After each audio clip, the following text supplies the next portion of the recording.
Luar biasa ya, Cici Meta sesuai banget sama namanya, penuh cinta kasih, lemah lembut ya Ci. Mungkin Bapak Ibu yuk ada yang mau bertanya, persilahkan.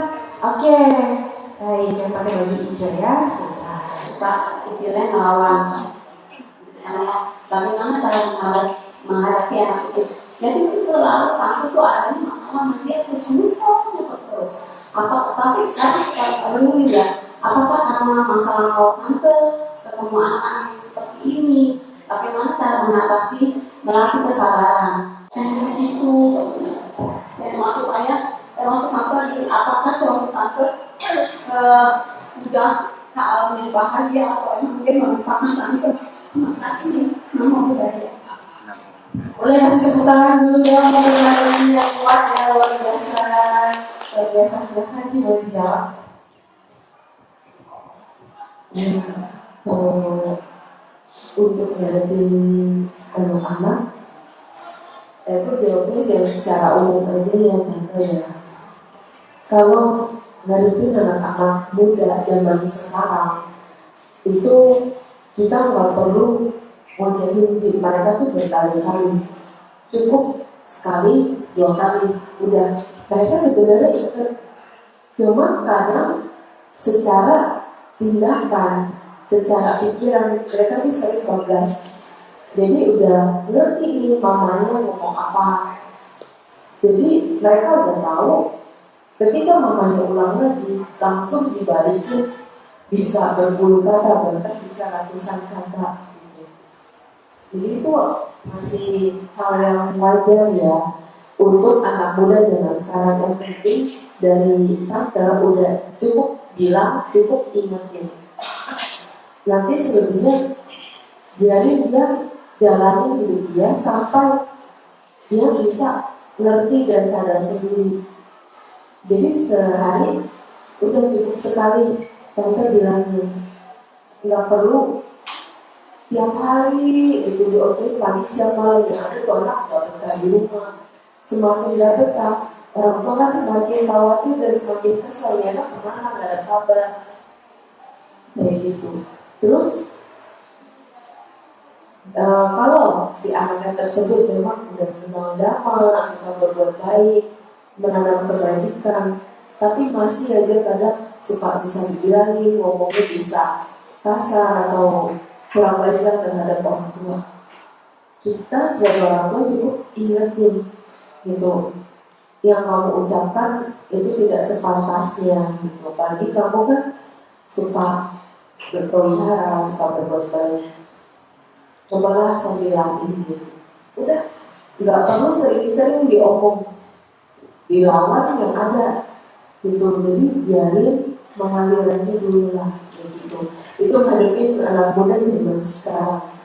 Jadi semakin sering dibilangin mau siapapun, pasti semakin berontak dan akhirnya dia kabur-kaburan, merasa gak nyaman di rumah, gak enak di rumah, kenakan di luar aja sama teman. Ya sedangkan orang tua di rumah pasti selalu mikirin, khawatirin. Itu cara sikap dari orang tua. Terus nanti setelah itu dia udah lebih betah di rumah nih, karena tante udah nggak banyak ngoceh, nggak banyak ngomong macam-macam. Mulailah ngobrolnya pun dari tante cerita, tante mulai yang kayak curhat sama anak, ngobrol. Nah jadi pelan-pelan ada ikatan batin antara tante dan anak semakin kuat. Dengan seperti itu si anak dia nggak apa-apa betah di rumah, lebih mau dengar. Itu pelan-pelan butuh waktu, nggak bisa langsung sehari anak tuh harus nempel lama kita, itu nggak mungkin. Apalagi dengan sifat karakter anak zaman sekarang kan susah dibilangin semua rata-rata gitu. Jadi pelan-pelan, setelah dibilangin pelan-pelan, bisa pendekatan, bisa merangkul sebagai teman lah, itu beda banget hasilnya gitu. Terus kalau yang tadi pertanyaan kedua, dengan tante sering melakukan pelimpahan jasa, melakukan perbuatan baik, itu sudah lebih dari cukup. Jadi terusin aja. Toh si om mimpiin dan mimpiin, semua itu kan nanti juga akan ada waktunya dikasih tahu sama almarhumnya sendiri. Walaupun sampai mohon maaf kita tutup mata pun dia tidak pernah hadir di dalam mimpi kita lagi. Ya dengan kekuatan keyakinan kita sudah banyak melakukan jasa dan perbuatan baik. Pasti beliau terlahir dalam bahagia. Karena kita pun harus selalu mengkondisikan pikiran kita.